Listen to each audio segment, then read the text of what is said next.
আগেকার দিনের গ্রাম বাংলার দরিদ্র ঘরের কুলীন ব্রাহ্মণের মেয়েদের জীবন যে কতখানি দুঃখজনক ছিল তার একটি অপূর্ব সুন্দর পরিচয় আমরা গল্পের মাধ্যমে পাই বিভূতিভূষণ বন্দ্যোপাধ্যায়ের লেখা পুঁইমাচা গল্পের খেন্তি চরিত্রের মধ্যে দিয়ে।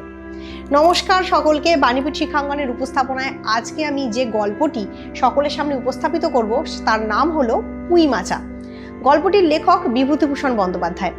গ্রাম বাংলার প্রাচীন যে সভ্যতা, যে সংস্কৃতি রয়েছে, যে সভ্যতা সংস্কৃতির ওপর ভিত্তি করে আমরা দেখি যে কত রকম কুপ্রথা, কুসংস্কার গ্রাম বাংলার বুকে প্রচলিত ছিল, তার মধ্যেই একটা অন্যতম কুপ্রথা বা কুসংস্কার হলো একটি নির্দিষ্ট বয়সে মেয়েদের, বিশেষ করে বিবাহযোগ্য আইবুড়ো মেয়েদের বিয়ে দিতে না পারলে সেই মেয়েটির এবং তার পরিবারের সকলের জীবন কেমনভাবে ব্যর্থতায় পর্যবসিত হতো এবং কেমনভাবে খুব দুঃখজনক পরিণতি লাভ করতো সেই মেয়েটির জীবন, সেই সমস্ত কিছু উঠে এসছে এই পুঁইমাচা গল্পে। গল্পে শুরু হচ্ছে একটি গ্রাম বাংলার সুন্দর চিত্র দিয়ে। গ্রাম বাংলার সকাল, একটি মেটে কুড়ে ঘরের দাওয়ায় বসে অন্নপূর্ণা নামক এক মহিলা গৃহস্থালির কাজকর্ম সারছেন, রান্না বান্না করছেন, নিত্য নৈমিত্তিক কাজ করছেন। এমন সময় তার স্বামী সহায় হরি চাটুর্যে সেখানে এসে উপস্থিত হলেন এবং তিনি সেখানে এসে অন্নপূর্ণাকে বললেন একটা বড় বাটি বা ঘটি জাতীয় কিছু তাকে দিতে। তার কারণ কোথায় কোন খেজুর গাছে নতুন খেজুরের রস পাওয়া যাচ্ছে সেইটা তিনি সংগ্রহ করে আনবেন। আমরা লক্ষ্য করে দেখি সহায় হরির বা স্বামীর এই প্রস্তাবে অন্নপূর্ণা মোটেই খুব একটা খুশি হন না। তিনি ঠান্ডা মাথায় সহায় হরিকে কিছু কথা বলতে শুরু করেন। সেই কথাটি হলো তাদের বড় কন্যা খেন্তির বিবাহ সংক্রান্ত কথা। অন্নপূর্ণা স্পষ্টভাবে সহায় হরিকে জানান যে বড় মেয়েটি যে বছর 15 বয়স হতে চলল এবং খুব শীঘ্রই তার বিবাহ না দিলে গোটা গ্রাম যে তাদেরকে এক ঘরে করবে, এইসব খবর কি সহায় হরি রাখেন? অন্নপূর্ণা তাকে আরও জানিয়ে দেন একবার এই মেয়েটির অর্থাৎ খেন্তির বিবাহ ঠিক হওয়ার পর তার বিয়ে ভেঙে গেছে। আশীর্বাদ হওয়ার পর বিয়ে ভেঙে যাওয়ায় এই মেয়েটিকে সকলেই ধরে নিয়েছে উৎসর্গ করা মেয়ে, অর্থাৎ এই মেয়েটিকে আর ঘরে রাখা চলে না এবং এই মেয়েটিকে যদি দীর্ঘকাল তার পিতামাতা হিসেবে অন্নপূর্ণা এবং সহায় হরি তাদের ঘরে রেখে দেন তাহলে গোটা গ্রাম থেকে তাদেরকে এক ঘরে করবে, কেউ তাদের হাতের ছোঁয়া খাবে না, কেউ তাদের সঙ্গে কথা বলবে না। এর ফলে তাদের যে আরও দুটি মেয়ে রয়েছে তাদের ভবিষ্যৎও কিন্তু দুশ্চিন্তায় পর্যবসিত হবে। প্রকৃতপক্ষে আমরা এখানে এই আলোচনা থেকে বুঝতে পারছি এই যে সহায় হরি এবং অন্নপূর্ণা, এদের 3 মেয়ে, বড় মেয়ের নাম খেন্তি, মেজ মেয়ের নাম পুটি এবং ছোট মেয়ের নাম রাধি। পরস্পর 3টে মেয়ে দরিদ্র ব্রাহ্মণের ঘরে জন্মানোর ফলে এই অন্নপূর্ণা এবং সহায় হরির এই মেয়েগুলির ভবিষ্যৎ নিয়ে কিন্তু খুবই চিন্তায় পড়ে গেছিলেন সেই সময়। এবং সেই সময়ের পরিপ্রেক্ষিতে বড় মেয়ে খেন্তির তাড়াতাড়ি বিবাহ না দিতে পারলে গোটা গ্রামের তরফ থেকে তাদের প্রতি একটা চাপ আসছিল, সেই ঘটনা আমরা এখানে দেখতে পাই। প্রসঙ্গত আমরা দেখি এই ঘটনার একটু পরেই বাড়িতে প্রবেশ করে সেই 3টি মেয়ে এবং এই মেয়েগুলি সঙ্গে করে নিয়ে আসে কলা পাতায় মোড়া খানিকটা কুচো চিংড়ি মাছ এবং অনেকটা মোটা মোটা পাকা পাকা পুঁই শাকের বান্ডিল। মেয়েটি খুব উৎসাহের সঙ্গে এই পুঁই শাক এবং চিংড়ি মাছ এনে তার মাকে দেখায় এবং বলে যে এই চিংড়ি মাছ দিয়ে পাকা পাকা মোটা মোটা পুঁই শাকের ডাঁটাগুলো রান্না করলে খেতে কি অমৃতই না হবে। কিন্তু আমরা অবাক হয়ে দেখি তার মা মেয়ের এই আচরণে প্রচণ্ড ক্ষুব্ধ হন এবং তিনি রেগে গিয়ে মেয়েকে বলেন, আধধামড়া ধাড়ি মেয়ে, তোর লজ্জা করে না? তুই লোকের বাড়িতে বাড়িতে বাগানে বাগানে ঘুরে এই পুঁই শাক চিংড়ি মাছ জোগাড় করে বেড়াস। এতদিনে তো তোর বিয়ে হয়ে যাওয়ার কথা, তোর তো শ্বশুর বাড়ি চলে যাওয়ার কথা, তোকে কেন্দ্র করে আমাদের জীবনে তো কত সমস্যা। এই সমস্ত কথা বলে তার মা কিন্তু অনায়াসে মেয়েটিকে কাঁদিয়ে দেন। মেয়েটির 2 চোখ দিয়ে ঝরঝর করে চোখের জল পড়তে থাকে। শুধু এটুকু করেই কিন্তু অন্নপূর্ণা ক্ষান্ত হন না। তিনি ছোট মেয়ে রাধিকে আদেশ দেন যে দিদির হাত থেকে ওই মোটা মোটা পাকা পুঁইশাকগুলো টেনে নিয়ে খিড়কির দৌড়ে গিয়ে ওখানে পুকুর ঘাটে ফেলে দিয়ে আসতে, এবং মেয়ে মায়ের কথা মতো তাই করে। আমরা দেখি খেন্তি দুঃখের সঙ্গে সেই পুঁইশাকগুলোর দুর্গতির দিকে তাকিয়ে থাকে এবং তার চোখ দিয়ে টপ টপ করে জল পড়তে থাকে। আসলে খেন্তি মেয়েটি পুঁই শাক খেতে প্রচণ্ড ভালোবাসে। সে বিচার করে দেখে না যে পুঁই শাকের ডাঁটাগুলো মোটা না পাকা না কেউ ফেলে দিয়েছে, পুঁই শাক হলেই তার হলো। কিন্তু তার মা মেয়ের এই খাদ্যের প্রতি যে লোভ বা খাদ্যের প্রতি যে ভালোবাসা সেটা দেখে মনে মনে ভয় পান, শঙ্কিত হন, কারণ তিনি জানেন যে গ্রাম বাংলার একটি সাধারণ দরিদ্র মেয়ের পক্ষে তার নিজের পছন্দের কোনো খাদ্যাভ্যাস থাকা, তার নিজের পছন্দের খাবার খেতে চাওয়াটাও যেন অন্যায়। প্রকৃতপক্ষে চিন্তা করে দেখো তখনকার দিনে মেয়েদের দুর্গতি কতখানি ছিল যে তারা নিজের পছন্দ মতন খাবার খেতেও চাইতে পারতো না, সেটাও তাদের কাছে অন্যায় বলে মনে করা হতো।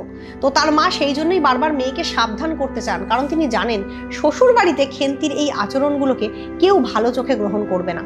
কিন্তু যতই হোক মায়ের মন তো, তাই আমরা দেখি এই ঘটনার পরেই কিন্তু তিনি ওই ফেলে দেওয়া পুঁইশাকগুলো কুড়িয়ে আনেন এবং মেয়ের জন্য তরকারি রান্না করেন।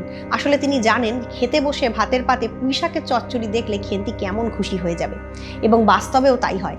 দুপুরবেলা খেতে বসে খেন্তি যখন দেখে তার পাতে পুঁইশাক আর চিংড়ি মাছের চচ্চড়ি, তখন সে আনন্দে আপ্লুত হয়ে যায়। মুহূর্তের মধ্যে সমস্ত তরকারিটা সে খেয়ে শেষ করে ফেলে। আমরা দেখি অন্নপূর্ণা চোখের জল লুকোন এবং তাকে বলেন, খেন্তি তোকে কি আরেকটু তরকারি দেবো? খেন্তি সঙ্গে সঙ্গে বলে, হ্যাঁ মা দাও। অন্নপূর্ণা তাকে আরও তরকারি দেন এবং মনে মনে কান্নায় দুঃখে কষ্টে তার মাতৃ হৃদয় ভেঙে পড়তে থাকে, কারণ তিনি বোঝেন এই সাদা সরল মেয়েটিকে, যে কিনা একটু খেতে ভালোবাসে, সামান্য সামান্য উপকরণে যার সামান্য লোভ রয়েছে, তাকে গ্রাম বাংলার সাধারণ শ্বশুরবাড়ির দল মোটেই ভালো চোখে দেখবে না এবং তার জীবনটা শ্বশুরবাড়িতে গিয়ে হয়তো খুবই বিষময় হয়ে উঠবে। এই ভাবনা থেকেই অন্নপূর্ণা তাকে শাসন করেন। এই ভাবনা থেকেই অন্নপূর্ণা তার ভবিষ্যৎ নিয়ে চিন্তিত এবং ভয়ে কণ্টকিত হয়ে ওঠেন। এর পরবর্তী ঘটনাক্রমে আমরা দেখি সহায়হরি মানুষটি একটু আপন ভোলা ধরনের। তিনি নিজের জীবন, ভবিষ্যৎ, ছেলে মেয়েদের ভবিষ্যৎ বিষয়ে বেশি চিন্তা করেন না। তিনি সারাদিন গোটা গ্রামের পরিপ্রেক্ষিতে ঘুরে ফিরে বেড়ান এবং কারুর গাছের যদি খেজুর রস হয় সেখানে খেজুর রস খেয়ে, কারুর বাগানে যদি মেটে আলু হয় সেই মেটে আলু তুলে এনে তিনি নিজের জীবনটা কাটিয়ে দিতে ভালোবাসেন। তিনি বিকেলে সকালে সময় সময় মতন চণ্ডী মণ্ডপে গিয়ে আড্ডাও মারেন। যদিও সেখানে তিনি দেখেন যে চণ্ডী মণ্ডপের যে লোকেরা সেখানে তামাক খাচ্ছে, গাল গল্প করছে, তাদের আলোচনার একমাত্র বিষয় সহায়হরির ওই 15 বছরের মেয়ে খেন্তির কেন এখনো বিয়ে দেওয়া হয়নি এবং কেন তাকে এত বড় বয়স পর্যন্ত বাড়িতে রাখা হয়েছে। গ্রামের বয়োজ্যেষ্ঠ ব্রাহ্মণ মানুষরা ওই তামাক খাওয়ার বা তাসপাশার আসরে বসে, অর্থাৎ চণ্ডী মণ্ডপের বৈঠকে বসেই সহায়হরিকে স্পষ্টভাবে জানিয়ে দেয় তার মেয়েকে যদি তাড়াতাড়ি বিয়ে না দেওয়া হয় তাহলে কিন্তু তাদের কপালে দুঃখ আছে। এবং সেক্ষেত্রে তারা এটা জানাতেও ভোলে না যে এই খেন্তির বয়সী মেয়েদের জন্য কিন্তু খুব একটা সুপাত্র অন্বেষণ করা বা খোঁজাটা তার বাবা মায়ের বোকামি হচ্ছে। যেমন তেমন একটা ছেলে পেয়ে তার সঙ্গে তার বিয়ে দিয়ে দেওয়াটাই উচিত।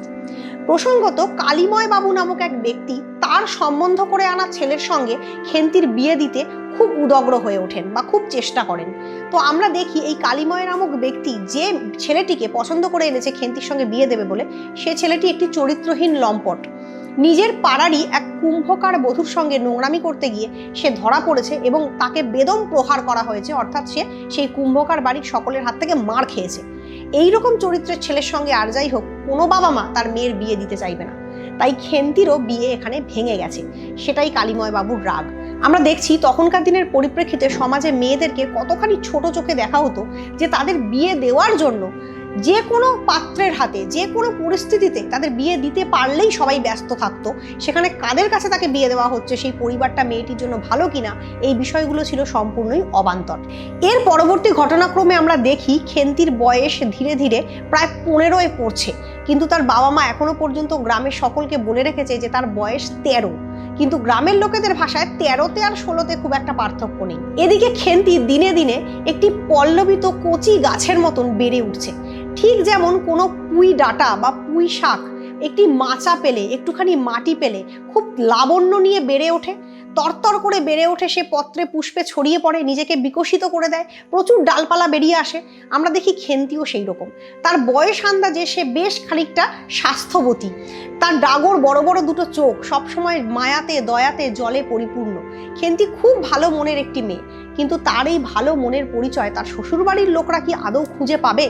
তার মা এই চিন্তাতেই সর্বদা নিমগ্ন হয়ে থাকেন। আমরা দেখি খেন্তি শুধু পুঁই শাকের চচ্চড়ি বা পুঁই ডাঁটা নয়, যে কোনো ধরনের খাদ্য খেতেই প্রচণ্ড পছন্দ করে। পিঠে পার্বণের সময় যখন অন্নপূর্ণা উনুনের ধারে বসে বসে প্রচণ্ড শীতকালে পিঠে বানান, তখন খেন্তি, রাধি, পুটির মধ্যে সব থেকে বেশি পিঠে খাওয়ার প্রতি আগ্রহ কিন্তু খেন্তিরই থাকে। খেন্তি অপেক্ষা করে কখন তার মায়ের পিঠে করা শেষ হবে এবং একটা একটা করে বেশ অনেকগুলো পিঠে খাওয়ার পরেও সে কিন্তু তৃপ্তি সহকারে মায়ের থেকে আরও পিঠে চেয়ে চেয়ে খায়। অন্নপূর্ণা মেয়ের এই ভোজন বিলাসী তৃপ্তিকর মুখটি দেখেন। মা হিসেবে মেয়েকে খাইয়ে তিনি তৃপ্তি পান, কিন্তু তারপর বারবার তার মনে হয় যে এই মেয়ে যখন শ্বশুরবাড়িতে যাবে, শ্বশুরবাড়ির লোকেরা তাকে এইভাবে করে ভালোবেসে খেতে দেবে কিনা, তাকে এইভাবে করে ভালোবেসে তারা গ্রহণ করবে কিনা, এই চিন্তায় তার মা সর্বদা কাতর। এরপর পৌষ মাসের শীতের বেলা কেটে গিয়ে গরমকাল এলো। বৈশাখ মাসের একদম শুরুর দিকে সহায় হরির এক দূর সম্পর্কের আত্মীয়ের ঘটকালিতে খেন্তির বিয়ে ঠিক হয়ে গেল। আশ্চর্যের ব্যাপার, পাত্র কিন্তু দোজবরে, অর্থাৎ পাত্রের পূর্বে এক জায়গায় বিয়ে ছিল, এবং তার থেকে বড় কথা পাত্রের বয়স 40-এর খুব বেশি হবে না। তার মানে বোঝাই যাচ্ছে পাত্রের বয়স 40 বছরেরও বেশি। এবার চিন্তা করে দেখো, 40 বছরের বেশি এক পাত্রের সঙ্গে 15 বছরের খেন্তির বিয়ে ঠিক করা হলো। তাহলেই চিন্তা করে দেখো, তৎকালীন সময় মেয়েদের বিবাহের ক্ষেত্রে তাদের যোগ্যতা, বয়স কোনো কিছুকেই গুরুত্ব দিয়ে দেখা হতো না। না হলে 15 বছরের মেয়ের সঙ্গে 40 বছরের পাত্রের বিবাহ কি কখনো ঠিক হতে পারে? প্রথম দিকে অন্নপূর্ণার এই বিবাহে খুব একটা মত ছিল না। তারপর শেষের দিকে তিনি যখন দেখলেন পাত্র বিরাট বড় ব্যবসায়ী, তার চুন সিমেন্টের দোকান আছে, তার প্রচুর পরিমাণে বড় বাড়ি আছে এবং বেশ অবস্থাপন্ন, তখন পাত্রের বিষয় আশয় দেখে, অর্থাৎ অর্থনৈতিক দিকটা দেখে তিনি বিবাহ দিতে রাজি হলেন। পাত্রের বয়স বেশি বলে প্রথম দিকে অন্নপূর্ণা জামাইয়ের সামনে বেরোতে একটু দ্বিধা করছিলেন, কিন্তু শেষ পর্যন্ত তিনি নিজের সমস্ত দ্বিধাদ্বন্দ্ব ঝেড়ে ফেলে বিদায়ীর সময় মেয়ের হাতখানি পাত্রের হাতে তুলে দিয়ে তিনি কাঁদতে কাঁদতে বললেন, আমার মেয়েটিকে তুমি দেখে রেখো বাবা। প্রকৃতপক্ষে একটি মেয়ের বিয়ে দিয়ে তার বাবা মায়ের এইটুকুই চাহিদা থাকে যে পাত্রপক্ষ বা শ্বশুরবাড়ির লোকজন মেয়েটিকে আদরে যত্নে রাখবে, তাকে দেখে রাখবে। এরপর কেটে গেছে 1 বছরেরও বেশি। আবার নতুন করে আষাঢ় মাস এসছে। খেন্তি বিয়ে হয়ে শ্বশুরবাড়ি চলে গেছে দীর্ঘকাল। তারপর থেকে আর একদিনের জন্য তার শ্বশুরবাড়ির লোকরা তাকে বাপের বাড়িতে পাঠায়নি। যখনই তার বাবা তাকে আনতে গেছেন, তখনই ঠিক রবীন্দ্রনাথের দেনা পাওনা গল্পের নিরুপমার বাবার মতন তাকে শুনতে হয়েছে যে দেনা পাওনা না মিটিয়ে দিলে নিজের মেয়েকে বাড়িতে নিয়ে যাওয়ার অধিকার তিনি হারাবেন। প্রকৃতপক্ষে 250 টাকা মতো নগদ টাকা তখনও পাত্রপক্ষের প্রাপ্তি বাকি ছিল। অর্থাৎ খেন্তির মতন মেয়েকে তারা যে বিয়ে করে নিয়ে গেছে, তার পরিবর্তে খেন্তির বাবার থেকে বেশ কিছু টাকা নগদ, জিনিসপত্র, সোনা দানা প্রভৃতির দাবি করেছিল পাত্রপক্ষ, যেটাকে আমরা কন্যা পণ বলি। যদিও আমরা জানি পণ প্রথা সামাজিকতার বিরোধী, কিন্তু তখনকার দিনে বাংলার সমাজ ব্যবস্থায় রমরমিয়ে এই পণ প্রথা চলত। পণের জন্য বলি প্রদত্ত হয়েছিল তৎকালীন সময়ের বহু মেয়ে। আমরা দেখি খেন্তির ওপরেও শ্বশুরবাড়িতে রীতিমতো এই পণের জন্য অত্যাচার করা হতো। তাকে বাপের বাড়িতে আসতে দেওয়া হতো না, বাবা মায়ের সঙ্গে দেখা করার অনুমতিটুকু পর্যন্ত তার থেকে কেড়ে নেওয়া হয়েছিল। তার থেকে বড় কথা, খেন্তির নাকি শ্বশুরবাড়িতে যাওয়ার পরেই বড়সড় রকমের একটা অসুখ করে, যে অসুখটা সম্ভবত বসন্ত, এবং এই বসন্ত রোগগ্রস্ত হয়ে নাকি খেন্তি কিছুদিনের মধ্যেই শ্বশুরবাড়িতে মারা যায়। শুধু তাই নয়, তারা খেন্তির চরিত্রেও নানান রকম অপবাদ দিতে ছাড়েনি। খেন্তি হাবাতে, খেন্তির ছোট লোকের মতন চাল, খেন্তি নাকি প্রচুর পরিমাণে খায়। একটু ঠান্ডা মাথায় ভেবে দেখো তো, একটা মানুষের চালচলন, তার আচার আচরণ কিভাবে করে শ্বশুরবাড়ির লোকের চোখের সামনে পড়ে অপবাদে পরিণত হয়, বা তার নামে অপবাদ দেওয়াটা কতটা সোজা হয়ে যায়। যে খেন্তি তার বাবা মায়ের স্নেহের সন্তান ছিল, যে খেন্তিকে তার মা কখনো কখনো বকাঝকা করলেও তাকে আদর প্রশ্রয়ই দিতেন বেশি, সেই খেন্তি শ্বশুরবাড়িতে গিয়ে তাদের সকলের গলগ্রহে পরিণত হলো, এবং অকালে একটি ছোট্ট মেয়ে, একটি বাচ্চা মেয়ে, সে কিন্তু প্রাণ দিয়ে দিল। আমরা দেখি তার বাবা কত সহজভাবে গল্প করতে করতে বলতে থাকেন খেন্তির মৃত্যুর কথা। খেন্তি মারা গেছে আজ প্রায় 1 বছর হয়ে গেছে। সে বাপের বাড়িতে আসতে পারেনি বিয়ের পর থেকে আর একদিনের জন্য, অথচ শ্বশুরবাড়ি যাওয়ার আগে সে বারবার কাঁদতে কাঁদতে তার মায়ের হাত দুটো জড়িয়ে ধরে বলেছিল যে মা, আমাকে কিন্তু তুমি নিয়ে এসো, খুব তাড়াতাড়ি নিয়ে এসো, 1-2 মাসের মধ্যেই নিয়ে এসো, আমি আবার তোমাদের কাছে আসতে চাই। খেন্তির সেই পালকি করে চলে যাওয়া, পালকি থেকে তার বেনারসির আঁচলের খুঁটখানি একটুখানি ঝুলে পড়া এই দৃশ্য, এবং খেন্তি চলে যাচ্ছে সেই চিত্র তার মায়ের বুকে কিন্তু সারা জীবনের মতন একটি দুঃখজনক স্মৃতি হয়ে রয়ে গেল। এরপর বছর ঘুরে জাগতিক নিয়ম মতন আবার এলো পিঠে পার্বণ। অন্নপূর্ণা তার বাকি 2 মেয়ে অর্থাৎ পুটি এবং রাধিকে নিয়ে পিঠে করতে বসেছেন। তার বারবার মনে পড়ছে সেই মেয়েটির কথা, যে পিঠে পার্বণের সময় বারবার এসে হাত পেতে একটু পিঠের গোলা খেতে চাইতো। পিঠে হওয়ার পরেই খাওয়ার জন্য সব থেকে আবেগ যার বেশি ছিল, সেই খেন্তি আজ আর তাদের মধ্যে নেই। মা এবং 2 মেয়ে অবাক হয়ে পিঠে করতে করতে উঠোনের কোণে তাকিয়ে দেখতে পেল রাতের যে হালকা আলো, জ্যোৎস্না আলো, সেই জ্যোৎস্না আলোতে খেন্তির বসিয়ে যাওয়া পুঁই গাছটি কেমনভাবে তরতর করে রূপ লাবণ্য নিয়ে বেড়ে উঠছে। খেন্তি নিজে তার জীবনের রূপ লাবণ্য নিয়ে বেশি দিন বাঁচতে পারেনি ঠিকই, কিন্তু তার পোতা পুঁই গাছটি আজকে সমস্ত মাচা জুড়ে ঝলমল করছে। প্রকৃতপক্ষে ওই পুঁই গাছটির মতোই খেন্তিরও জীবনের অনেক স্বাদ ছিল, অনেক সাধ্য ছিল, তারও বেঁচে থাকার ইচ্ছে ছিল, তারও এই বয়সে রূপ লাবণ্যে সতেজ হয়ে ঝলমল করার কথা ছিল। কিন্তু সমাজের নিষ্ঠুর চাপে, নিয়তির পরিহাসে এবং শ্বশুরবাড়ির লোকের অন্যায়ের দ্বারা গ্রস্ত হয়ে সেই খেন্তি আজকে মৃত্যুর মুখে তলিয়ে গেছে। দুই মেয়ে এবং মা অবাক চোখে সেই পুঁই মাচাকে দেখে এবং পুঁই মাচার প্রতীক রূপে নিজের বড় মেয়ে খেন্তিকে স্মরণ করে, আর তাদের চোখ দিয়ে টপ টপ করে জল পড়তে থাকে। এইভাবে করেই গ্রামের এক দরিদ্র ঘরের কুলীন ব্রাহ্মণ ঘরের মেয়ের জীবন কাহিনী বিভূতিভূষণ অপূর্ব সুন্দর দক্ষতায় লিখে দিয়ে গেছেন তার পুঁই মাচা গল্পে।